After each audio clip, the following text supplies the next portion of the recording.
Boa tarde a todos. Hoje nós estamos, então, no terceiro Fala Bem. Esse é um projeto da Associação Brasileira de Enfermagem, Seção Paraná, né, que traz alguns convidados aqui e de temas relevantes para o momento. E hoje nós trouxemos aqui, queria já agradecer, a doutora Karina Silveira de Almeida Rasch-Smith. Eu fiquei muito contente da Karina ter aceitado de vir, viu, Karina? Porque a Karina foi a nossa premiada daquele prêmio que nós fizemos esse ano de extensão universitária, e a Karina ganhou, né, Karina?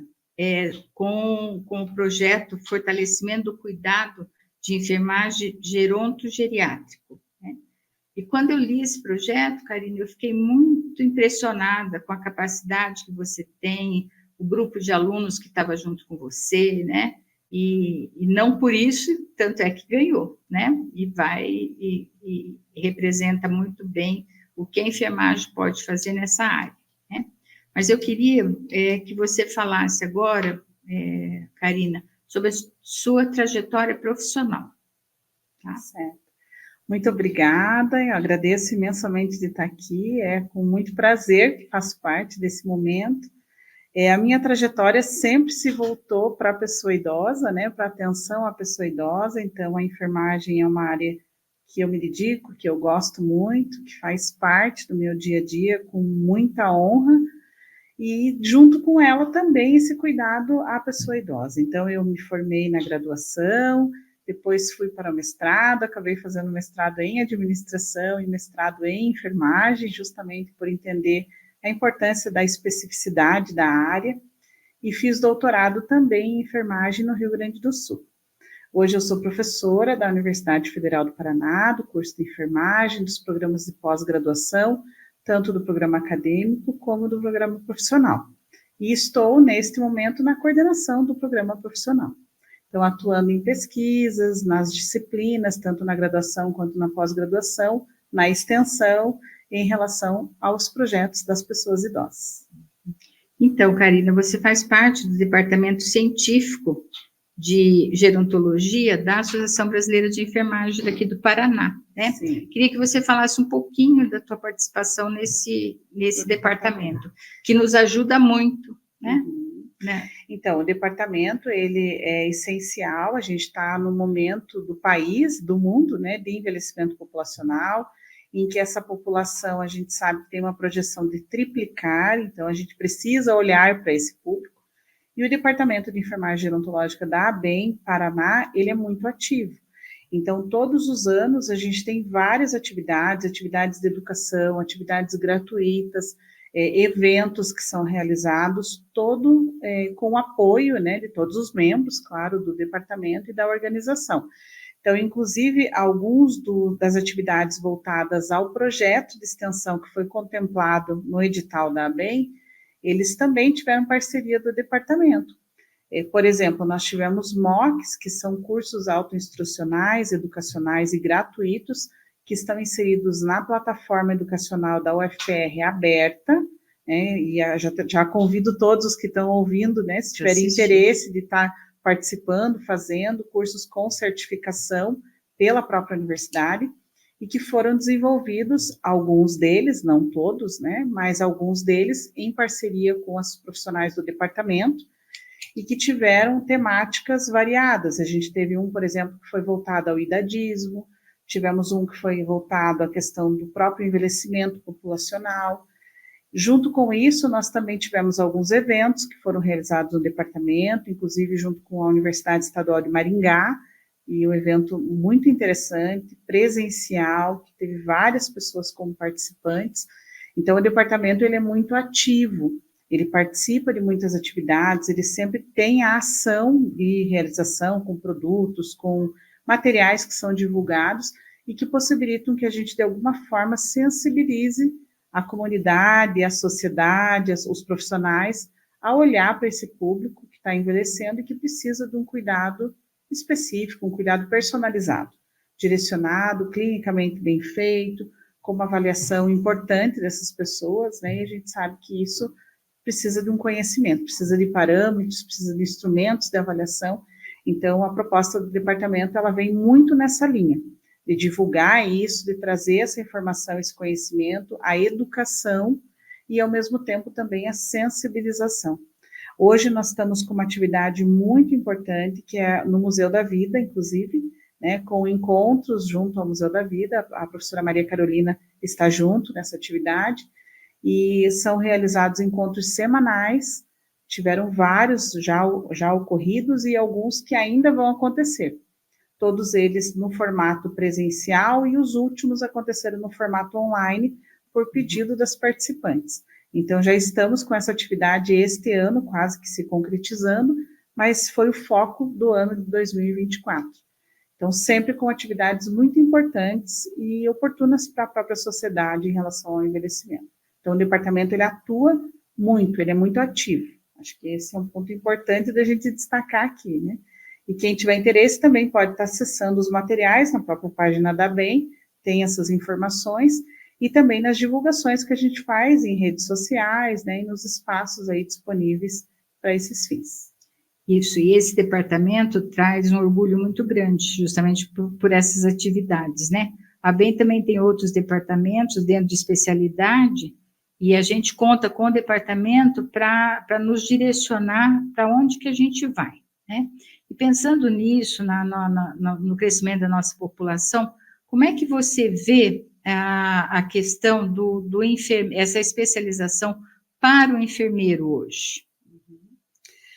Bom, a área da enfermagem gerontogeriátrica, ela é uma área essencial no contexto da saúde.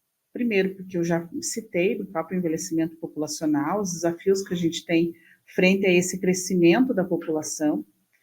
Ainda existe uma concepção bastante arraigada que a pessoa idosa ela é igual à pessoa adulta, e a gente já sabe que isso não é assim, existe um processo de envelhecimento, tanto da parte da anatomia, quanto da parte da fisiologia, né, que são diferentes esses dois momentos da vida, e que precisam ser considerados de forma diferente.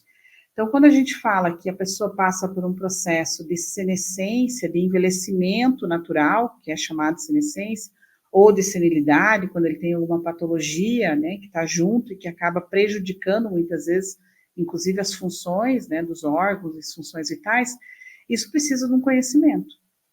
Então, quando a gente fala que o enfermeiro ele precisa entender quais são essas diferenças, é porque para ele executar o cuidado, ele precisa saber o que ele está fazendo. E fazer um planejamento de cuidado, um plano de ação para junto com aquela pessoa, ou mesmo planejar um diagnóstico, né, e traçar intervenções de enfermagem, a gente precisa ter esse conhecimento para poder entender o que é normal e esperado e o que pode não ser, né, ou o que é sinal de alerta. Hoje, infelizmente, nós não temos dentro do currículo da enfermagem a obrigatoriedade da disciplina que aborde a enfermagem gerontogeriátrica. Nós temos uma recomendação de que essa disciplina exista nos currículos, mas não a obrigatoriedade. Com isso, muitas faculdades e muitos cursos de graduação, eles acabam tendo a disciplina em conjunto com o idoso, adulto e idoso, e que faz com que às vezes o idoso seja uma aula somente ali, né, ou algo para contemplar e dizer que foi feito aquele conteúdo, mas que não dá propriedade para o aluno para que ele consiga entender esse processo, que ele exige um aprofundamento maior, teórico, né, e prático também.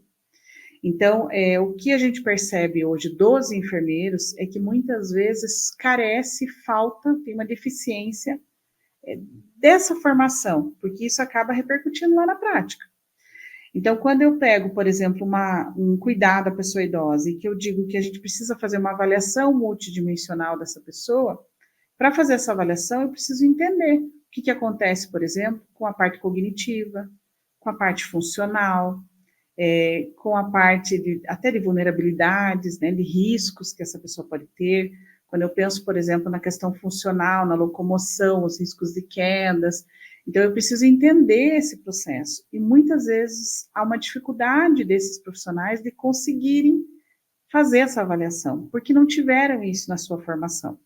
Então, quando a gente traz a importância, inclusive, dessas capacitações que estão fora, muitas vezes, da graduação, mas que são complementares é nesse sentido, para que a gente possa ter esses profissionais que estejam com competência para fazer essa avaliação. Com o público envelhecendo da forma como a gente tem hoje no nosso país, rapidamente, com uma demanda de saúde, uma demanda de atendimento ao serviço de saúde, que ela é extremamente grande, que a gente sabe que a demanda é grande nos serviços, né? Muitas vezes eu preciso ter uma rapidez nessa avaliação, e para isso o conhecimento precisa estar ali, ele precisa existir. Claro que eu não estou dizendo com isso que a gente não tem enfermeiros que possuem esse conhecimento, claro que a gente tem, e tem vários, mas isso não é a maioria, não é a maioria dos profissionais hoje que saem com essa formação, com essa especificidade de competência para atender a pessoa idosa, sabendo, por exemplo, o que é uma escala de avaliação cognitiva, o que é um Mini-Mental, o que é uma escala de CATS, o que é uma escala de Lambton, o que é o IVCF-20, que são instrumentos de avaliação específicos para a pessoa idosa. Então, no meu ver, apesar de a gente ter um desafio grande, a gente precisa olhar para ele, precisa sensibilizar, talvez, fortalecer a necessidade dessa disciplina na graduação, nos cursos de graduação, para que a gente possa ter um valor aí a médio, a curto e a longo prazo mesmo, de profissionais que estejam mais bem preparados, né, mais capacitados para atender esse público. Hoje a gente percebe que a pessoa idosa, ela está muito presente no serviço de saúde, muito presente. Às vezes eu, dando aula, os alunos dizem, professora, eu não quero trabalhar com idoso, eu quero trabalhar com criança. Mas eu tenho certeza que você vai numa maternidade, numa unidade pediátrica, né? E vai ter uma avó lá que vai estar cuidando do seu neto, ou vai estar junto com a sua filha para ganhar o bebê, lá naquele momento, né, da família. Então, com certeza, o idoso ele vai estar presente nesses espaços, ele está presente em todos os espaços.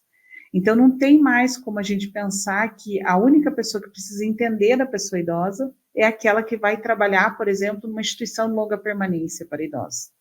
Porque o idoso ele não está só na instituição de longa permanência, ele está em todos os espaços.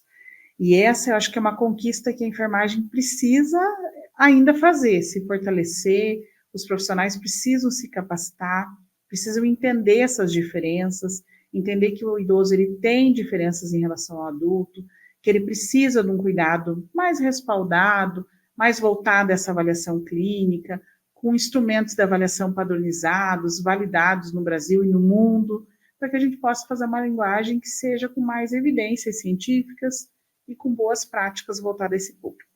Então, Karina, nesse sentido, né, como é que você recomendaria para o envelhecer saudável?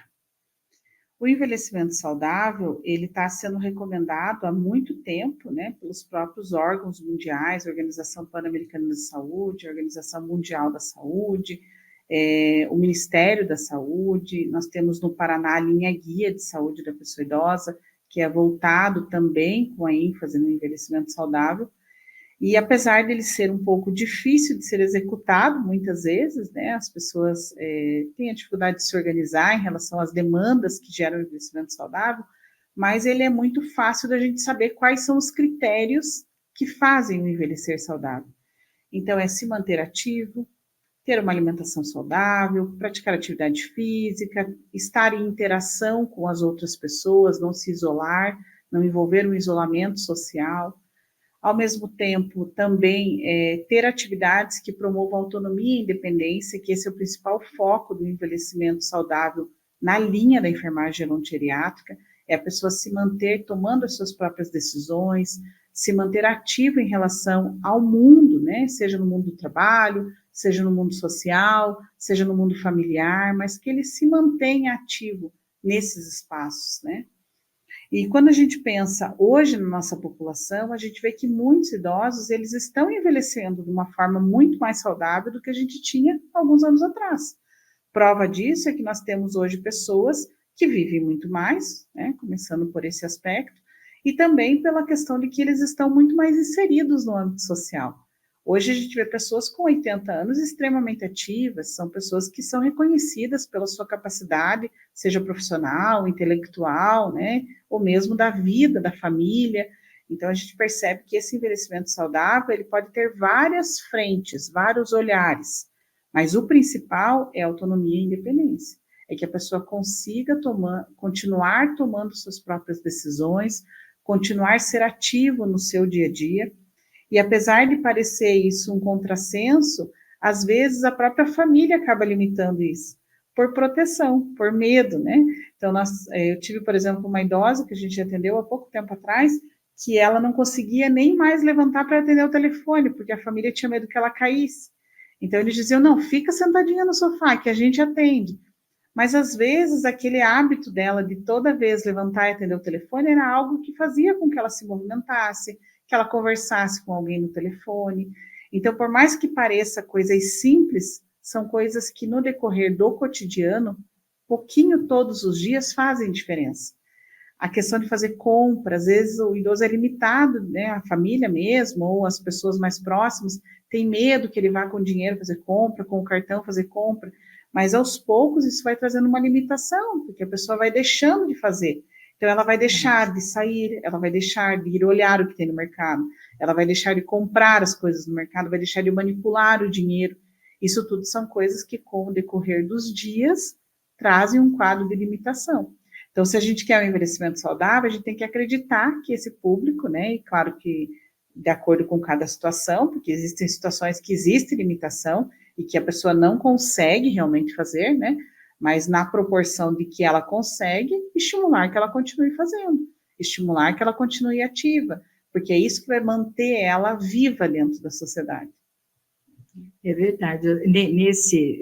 Do que você falou, eu tenho um exemplo dentro da minha família. Uma tia minha, ela caiu de um banquinho e foi parar no hospital e descobriram que ela teve um AVC isquêmico também, junto. Uhum. E teve uma luxação no braço, alguma coisinha assim. E o que me chamou a atenção, o marido é médico e ele fez questão de me ligar para ver o que tinha acontecido. A enfermeira do hospital veio para a casa dela, tá?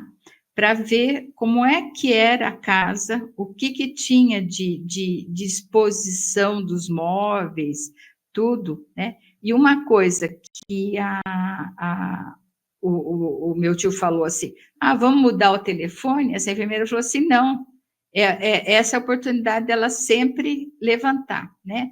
E o celular, ela falou assim, vamos deixar num local, não na mão dela direto, para que ela possa levantar, né? E fez toda uma adaptação da casa, né? Do ambiente, para que ela se sentisse bem, né? Tem 83 anos, super independente, mas o que eu vi, isso que você falou, né?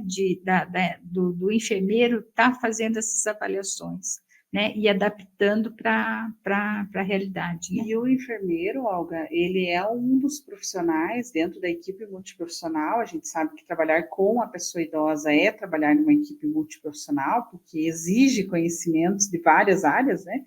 Mas o enfermeiro, ele é uma peça-chave, porque ele é o profissional que ele tem uma capacidade de conseguir fazer essa avaliação macro, essa avaliação holística, essa avaliação ampla, de tal modo que ele consegue ser um fomentador das ações de autonomia e independência da pessoa idosa.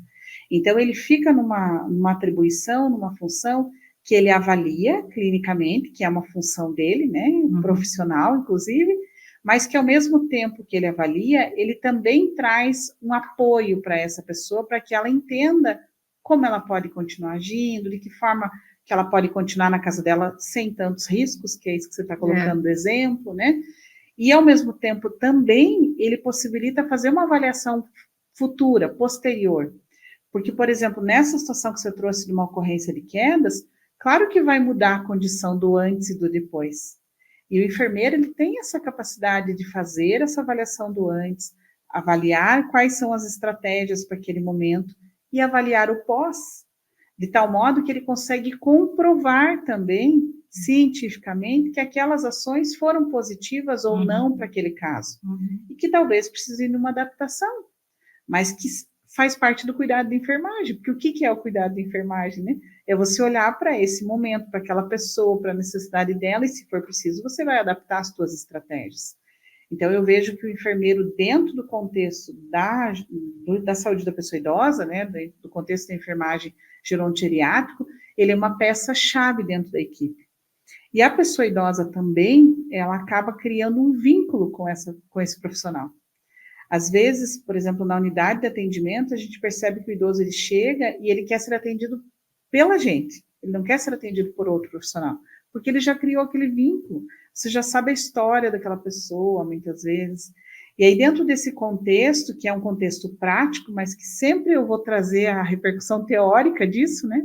Eu destaco o cuidado centrado na pessoa, que a própria Organização Pan-Americana de Saúde trouxe uma abordagem do ICOP, que é o cuidado centrado na pessoa voltado à capacidade funcional. Uhum. Então, é como que a gente pode olhar para essa demanda que é própria da pessoa, que tem uma característica, um contexto, uma realidade, seja ela física, ambiental, familiar, mas que precisa de uma adaptação e que pode ter estratégias de cuidado que vão fazer com que ela continue tendo autonomia e independência. Mesmo que a autonomia e independência não seja, por exemplo, uma independência de caminhar, mas que seja outras formas de independência. Porque hoje a gente sabe que a autonomia e a independência ela tem várias frentes, né, várias dimensões. Então a gente vê que esse alinhamento do cuidado de enfermagem, ele está contextualizado no âmbito mundial, não é nem só no âmbito brasileiro, ele é no âmbito mundial. Então o enfermeiro ele precisa se apropriar disso, porque a gente vai ter aí um longo período, mas ao mesmo tempo 2030 é a projeção de uma grande quantidade de pessoas idosas, um curto período de tempo que a gente vai ter que ter uma demanda de cuidado longo, né? E aí, principalmente dos cuidados de longa duração, que vai ser cuidados específicos para esse público idoso que vai necessitar de estratégias voltadas à sua saúde. Então, eu vejo que é um contexto bastante positivo para os enfermeiros olharem, se apropriarem e estarem presentes, desenvolvendo seu cuidado. E a BEM precisa estar incentivando, né, a gerontologia nas disciplinas, né, e até fomentando que participem desse departamento nosso, né.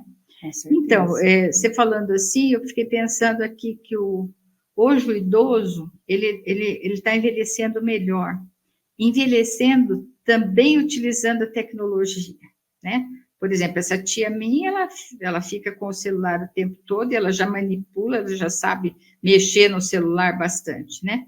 Como é que você vê a gerontologia, né, utilizando toda essa tecnologia disponível hoje?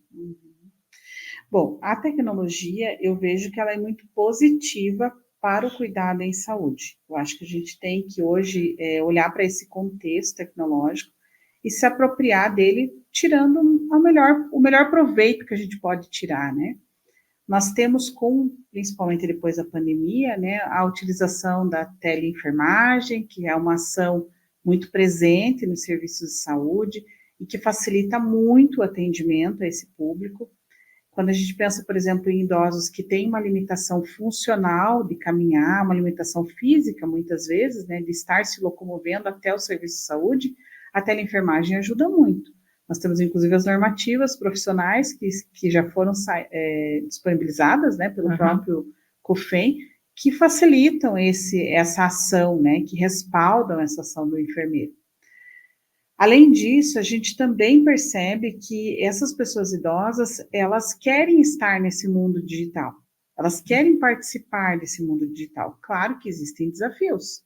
Por exemplo, existe a dificuldade, muitas vezes, da pessoa conseguir acessar esses espaços, porque ela tem uma limitação, muitas vezes, que é de manipulação dessa tecnologia, porque ela não foi criada, educada nesse contexto. É diferente de uma criança que já nasceu com o seu celular na mão, muitas vezes, né? Ou com o celular dos pais ali na mão.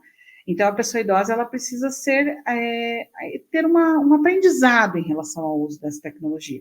Mas ela não pode ser isolada desse mundo, porque hoje o nosso mundo, ele é um mundo digital. Né? Quem hoje não utiliza, por exemplo, o espaço digital, muitas vezes não consegue fazer nem operação em banco. Né? Precisa disso, precisa desse espaço para fazer registro até de aposentadoria. Hoje a gente precisa ter esse aplicativo.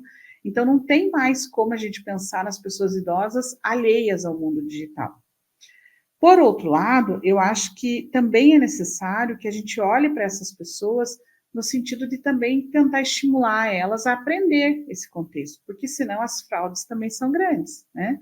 Porque uma vez que elas se inserem no mundo que elas não conhecem, elas estão mais vulneráveis muitas vezes a sofrer golpes, né, e ter situações que podem, inclusive, trazer prejuízo patrimonial, que a gente sabe que isso é muito comum no nosso dia a dia. Outra questão que eu acho que é muito importante em relação às tecnologias digitais é a gente usufruir delas para o ambiente de saúde.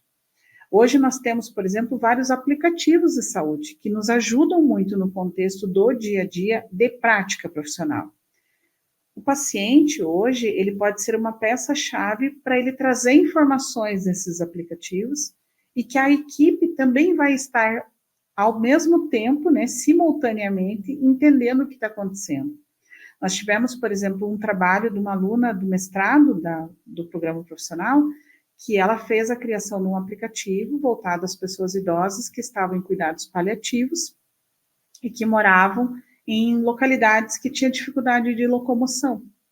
O aplicativo dela trazia os principais sinais e sintomas que a pessoa estava sentindo no dia a dia. Então, por exemplo, a equipe recebia ali a informação se a pessoa estava dizendo que ela estava sentindo uma dor diferente do que ela sentia os outros dias. Uhum. Ou se ela já tinha feito uso de uma medicação de resgate e ainda assim a dor persistia. Então, isso faz com que exista uma comunicação mais rápida, mais otimizada entre a equipe de saúde e também a pessoa idosa. Evita o deslocamento, evita o gasto, evita o risco, né? E também faz com que a gente consiga, como equipe de saúde, ter um monitoramento daquela pessoa. Porque aí eu vou perceber se aquela dor, ela sempre acontece, por exemplo, no final da tarde. Então, será que a medicação que ela está fazendo uso, o tratamento que está sendo aplicado para ela, não precisa ser repensado? Então, ele traz estratégias de gerenciamento também para a própria equipe. Então, quando a gente olha esses aplicativos e olha para a pessoa idosa, a gente vê que eles são muito proveitosos. Porém, muitos precisam de apoio de familiares para poder utilizar esses aplicativos, porque eles têm essa dificuldade de inclusão desses dados, de informação, mas que também faz parte da responsabilidade da nossa sociedade de apoiar a pessoa idosa, né? Porque eles estão inseridos num momento que talvez fique um pouco mais difícil de fazer essa inclusão e que a família pode ser um ponto de apoio, o vizinho pode ser um ponto de apoio, né, e pode facilitar que essa informação chegue junto à equipe de saúde. Também acho que é importante destacar que essas informações tecnológicas, né, elas também precisam de um cuidado, porque são dados muitas vezes sensíveis e que vão estar disponíveis e que podem vazar aí na nossa rede tecnológica, ocasionando até crimes, né, se a gente for pensar em crimes informáticos, que é uma das linhas aí que vem sendo muito fortalecida também. Então, hoje nós temos a LGPD, que traz todo o cuidado, né, em relação aos dados sensíveis da pessoa idosa e todas as outras pessoas também, mas aqui a gente está focando na pessoa idosa. Então, claro que a gente tem que ter esse cuidado também, mas eu entendo que as tecnologias, elas são um meio que favorecem, são ferramentas que favorecem hoje a inclusão dessas pessoas na questão social, de interação, e também os serviços de saúde. Acho que é importante fazer esse destaque. Também acho que um dos desafios nessa área é a gente trazer uma escuta que ela seja sensível a essas pessoas. Porque o meio tecnológico hoje, e aí eu vou falar especificamente, por exemplo, redes sociais, espaços mais sociais, né, não tanto de saúde, eles são muitas vezes excludentes. E muitas práticas de preconceito e de violência, eu diria, acontecem dentro desses espaços, né? Então, muitas vezes a pessoa idosa, ela é foco de ações preconceituosas dentro de redes sociais, de comentários, e até mesmo de violência psicológica, né? Quando a gente pega o contexto do que é o idadismo, né, o que é esse preconceito contra a pessoa pela sua idade, a gente vê isso muito presente. Nós tivemos uma pesquisa que foi feita há pouco tempo em relação à violência e idadismo da pessoa idosa, aqui em Curitiba mesmo, e identificamos que as pessoas idosas, elas por si só, elas nem reconhecem muitas vezes o que são as práticas de preconceito e violência. Ao mesmo tempo, elas colocam que elas querem estar presentes em espaços, sejam eles presenciais ou virtuais, em que pessoas de outras idades também estejam. Mas que muitas vezes essas pessoas não querem a presença da pessoa idosa dentro desses ambientes, né? E a gente vê isso muito no âmbito virtual, né? Em redes sociais, que não aceitam muitas vezes as pessoas como participantes, né? Então, são muitos casos que a gente percebe que vão fazendo uma segregação em relação às pessoas pela idade, pela questão de ter uma determinada idade e por entender, por questão mesmo de preconceito cultural, que essas pessoas são limitadas ou que elas têm uma ideia, né, uma compreensão, um entendimento que talvez seja desfocado da realidade ou que muitas vezes não cabe nesse contexto real, mas que não se alinha muitas vezes ao que a geração mais nova está trazendo.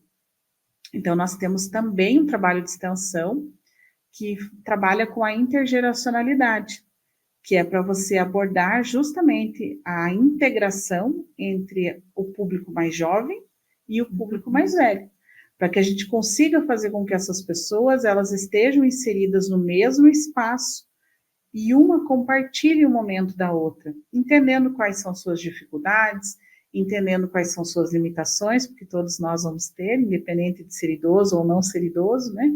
E, ao mesmo tempo, respeitar esses públicos, né, nos seus momentos de vida. Nessa linha, eu penso que uma das estratégias essenciais que a gente precisa pensar para o envelhecimento da população é a inclusão nas escolas, com crianças em relação a esses assuntos. Porque você ter uma criança que já cresce numa educação, que entende que esse processo é um processo que todos nós vamos passar, ela já vai olhar para isso diferente. Então, talvez essa seja uma estratégia importante da gente pensar em questões digitais, voltadas a crianças também, intergeracionais, que envolva esse contexto de várias gerações mescladas, misturadas, e também no contexto presencial, né? Porque eu acho que isso fortalece muito para que, inclusive, as crianças auxiliem os idosos nessa inclusão digital. Nós tivemos uma pesquisa que foi feita nessa linha também, em que os idosos colocavam que foi muito gratificante para eles estar com as pessoas mais jovens para aprender sobre como mexer no telefone, por exemplo. Porque eles ensinaram coisas que eles jamais achavam que existia. E tiveram paciência para ensinar, tiveram calma.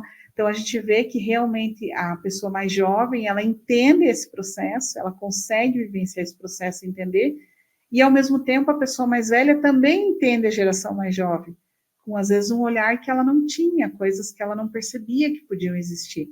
Então, eu penso que isso é muito salutar, a gente vê essa integração, seja digital ou seja presencial. Nossa, espetacular, né? Isso é uma coisa que nós precisamos pensar daqui para frente de colocar, né? Os dois extremos ali para conviverem, né? Sim. E entenderem o que vai acontecer, né? Eu acho que o envelhecimento, eu me lembro quando eu me aposentei, o pessoal perguntava assim, e daí agora, Olga? Eu acho assim, que quando você se aposenta, que você já sabe que você está num processo de envelhecimento e que precisa parar. Só que você precisa ter um projeto, né? Um projeto para você desenvolver dali para frente, né? Então, o fato de eu ter pegado a presidência da Associação Brasileira era um projeto que eu já tinha, de fazer alguma coisa mais um pouco para a categoria.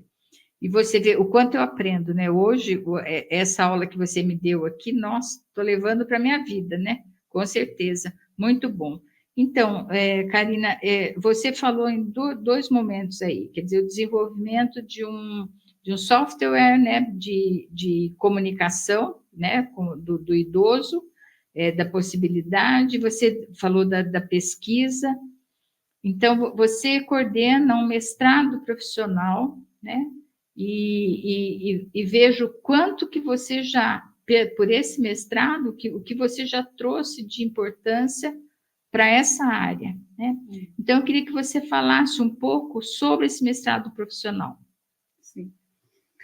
Então, antes só de entrar na questão do mestrado profissional, quero só fazer mais uma fala em relação ao envelhecimento, e aí acho que eu entro na abordagem explicando um pouquinho do mestrado. Eu entendo que o envelhecimento, ele não acontece quando a gente faz 60 anos, quando a gente apaga a velhinha, né, dos 60 anos. O envelhecimento, ele acontece durante a nossa vida toda. E a gente precisa ter um projeto de vida, e não de fases da vida, né? E hoje o que a gente percebe é que as pessoas, elas se preparam para fases da vida, e não para a vida como um todo. Então, elas se projetam, por exemplo, para o período em que elas vão estar no âmbito profissional, elas vão, né, vou fazer a faculdade, depois de fazer a faculdade, vou fazer isso, vou fazer aquilo. E após esse período, muitas vezes elas não pensam como que vai ser esse planejamento de longo prazo, porque o planejamento acaba sendo de curto e de médio prazo. Então, quando a gente fala que a gente tem que ter um planejamento de vida, é porque a gente precisa olhar para o nosso contexto de vida e pensar o que vai ser lá na frente, né? E quando a gente faz essa pergunta, muitas pessoas não sabem responder. O que você quer estar fazendo quando você estiver com 70 anos, com 80 anos, com 50 anos? Muitas pessoas não sabem responder, porque justamente elas não se prepararam, né? Não tiveram esse preparo. E isso entra dentro de um contexto de cultura do envelhecimento. Infelizmente, o nosso país, a gente não teve essa cultura de valorizar esse processo de envelhecimento. Alguns países têm, por exemplo, os japoneses, eles têm uma visão da pessoa idosa como uma sabedoria, como uma valorização diferente desse momento da vida. No Brasil, nós não tivemos essa valorização em relação à cultura do envelhecimento. Então, esse é outro ponto que a gente precisa pensar. Não é só quando a gente estiver com 40, 50 anos, é quando a gente estiver com 10, 12 anos, 15 anos, 20 anos, o que a gente quer da nossa vida? Qual que é o planejamento que a gente quer fazer para a nossa vida? Porque isso vai impactar no que eu vou ser depois. Às vezes, hoje, a gente percebe pessoas que viveram pensando na aposentadoria. E aí, chegou no momento da aposentadoria, elas se frustram, porque elas não sabem o que fazer da vida delas. Porque a vida delas foi focada no trabalho, foi focada na parte do profissional. E aí, quando chega o momento que você tem mais tempo, né? Você trouxe aqui o teu exemplo, né? Que veio para a associação, para trazer todo esse benefício, né, para a categoria, mas tem pessoas que não fazem isso. E aí vem o momento do isolamento, vem o momento de ficar frustrado dentro de casa. Então, a gente precisa realmente ter uma cultura do envelhecimento coletiva e individual. E tem que começar com cada um de nós. E aí, a mensagem que eu deixo em relação a esse conteúdo, né, para a gente fechar esse conteúdo, é que cada um precisa começar a pensar hoje no que quer ser e como vai ser a sua vida. Independente de ter 10, 12 anos, ou de ter 30, ou de ter 60, ou de ter 70. A gente precisa olhar hoje e pensar o que eu quero para a minha vida, qual que é o planejamento da minha vida. E não só planejar, mas começar a fazer. Porque não adianta a gente só ficar pensando e não fazer, né? Porque aí a gente vem naquele contexto, mas eu queria ter feito, mas eu nunca agi para que isso acontecesse, né? Então, às vezes, a gente vê o idoso indo para uma segunda faculdade, às vezes a gente vê o idoso fazendo a sua realização profissional após os 60 anos. E tudo bem, porque foi o planejamento de vida dele. Talvez antes ele se dedicou à família, se dedicou a criar os seus filhos. Tudo bem, foi um planejamento dele. Só eu acho que a gente precisa olhar para isso e pensar o que a gente quer. Ter um posicionamento individual e respeitar isso no coletivo. Em relação ao programa de pós-graduação, então, estou na coordenação, eu e a professora Suzane Leiro Bettioli, estamos na coordenação do programa. O programa se chama Programa de Pós-Graduação Prática do Cuidado em Saúde. Ele é um programa voltado ao âmbito profissional, então nós temos duas modalidades de programas de pós-graduação na enfermagem, um deles é acadêmico, outro deles é o profissional. Nós estamos falando aqui do profissional. Então, qual que é a ênfase desse programa? Ele tem uma ênfase de fortalecer a prática profissional da enfermagem. Então, a ênfase principal dele é que a gente capacite esses ambientes de prática de tal modo que eles tenham uma qualificação melhor e que eles beneficiem os profissionais, beneficiem a população que está sendo atendida, o serviço de saúde, né, as gestões dos serviços, que possa olhar para esses espaços e pensar quais são as dificuldades que a gente tem hoje dentro desse ambiente e o que a gente pode fazer cientificamente para que isso se remodele. Então, por exemplo, nós temos dentro do nosso programa uma estratégia que se chama Dia D PPG-PCS, que inclusive nós tivemos uma participação junto com a ABEM, em relação a ir nos ambientes e fazer essa conversa, divulgar um pouco o programa, falar sobre ele, explicar para os enfermeiros o que é um programa profissional, Mas, para além disso, é também pensar quais são as principais dificuldades que esses espaços têm e o que esse programa, que é um programa voltado ao meio científico, o que ele pode fazer em relação à pesquisa para trazer um benefício para essa prática, para tentar remodelar essa prática. O problema, nesse âmbito dos programas profissionais, ele tem que sair de dentro do contexto da prática, mas ele tem que voltar para dentro do contexto da prática, no sentido de remodelação. Então, eu identifiquei o problema, eu fui para a minha pesquisa, eu desenvolvi a pesquisa, eu me aprofundei na parte teórica, eu propus estratégias e eu volto para esse ambiente da prática, trazendo uma mudança. Então, isso traz uma qualificação para o ambiente da prática. Hoje a gente fala sobre várias coisas no ambiente da enfermagem mundial. Práticas avançadas, falamos sobre a questão da ciência da implementação, falamos sobre a questão de como a gente pode, com a tecnologia e a inovação, mudar esses espaços. Trazemos várias coisas que são próprias, que os enfermeiros podem se apropriar e podem fazer a diferença. Por que isso é tão importante, gente? Porque muitas vezes o enfermeiro é a pessoa que está lá no campo da prática e que faz o jeitinho para que as coisas funcionem, né? Então, muitas vezes ele tem um determinado problema, ele não tem como resolver, ele adapta determinada coisa para que aquilo depois continue funcionando, né? Então, por exemplo, o banho no leito, né? Ele precisa dar um banho no leito, ele quer que o paciente tenha mais conforto, então ele vai adaptar muitas vezes estratégias para que aquele banho no leito aconteça de uma forma mais agradável. Essas estratégias de adaptação podem ser produtos que podem ser patenteados e que o próprio enfermeiro e a própria profissão pode ganhar muitas vezes o retorno desse registro, né? Como inclusive valorização da própria profissão. Quantas coisas a enfermagem cria, ela não registra, e muitas vezes ela perde os direitos autorais disso que ela não registrou. Verdade.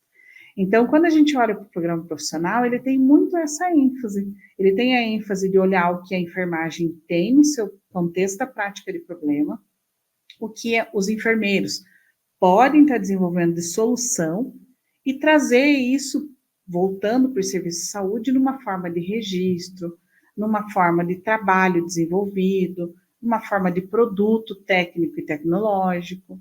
Então, esse é o principal contexto do programa profissional. E para isso, claro que eu não vou dizer para vocês que é uma coisa simples, né? Porque fazer um mestrado é algo que exige um investimento, e exige, porque a pessoa tem que se dedicar para ler, ela tem que se dedicar para estudar, ela tem que se dedicar para fazer o projeto, mas é um investimento que ele é necessário e é preciso. Então, a gente precisa olhar para os profissionais da enfermagem hoje, mostrar a importância deles estarem apropriados desses programas, principalmente o programa profissional, e da capacidade que eles têm para estar no programa profissional.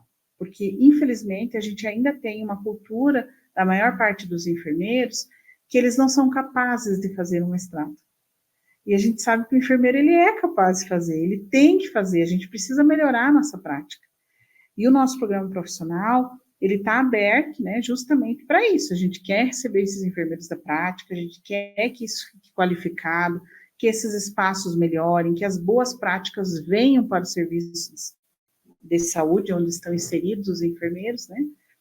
E para isso a gente tem uma proposta de mestrado, que ela é dividida num período máximo, aí recomendado pela CAPES, de 24 meses, em que nesse período o enfermeiro ele faz geralmente no primeiro ano disciplinas obrigatórias, e no segundo ano geralmente ele desenvolve o seu projeto, né, a sua pesquisa, ou o seu produto, enfim, dependendo de qual que é o foco que ele trouxe de ação. Existe, claro, participação em grupos de pesquisa, que isso acontece em todo o período da formação, mas as disciplinas, predominantemente, elas estão no primeiro ano, na verdade, primeiro e segundo semestre. Para isso, o enfermeiro, ele vai ter uma orientação, então ele tem um professor orientador, que é um professor que vai acompanhar ele no desenvolvimento desse projeto, desse produto, que é uma pessoa capacitada naquela determinada área. Então, por exemplo, eu sou da saúde do idoso, vamos pensar que essa aluna que eu falei do aplicativo, ela é uma aluna do programa profissional, ela veio com uma demanda que tinha qual era o problema, a dificuldade de comunicação rápida entre a equipe e o idoso que morava longe, que tinha uma dificuldade de locomoção. Então, esse era o problema dela. E aí, qual que foi a solução? Ela fez todo um levantamento teórico, uma pesquisa, entrevistou os pacientes, fez todo o trabalho e identificou que esse aplicativo era uma boa solução e desenvolveu o aplicativo.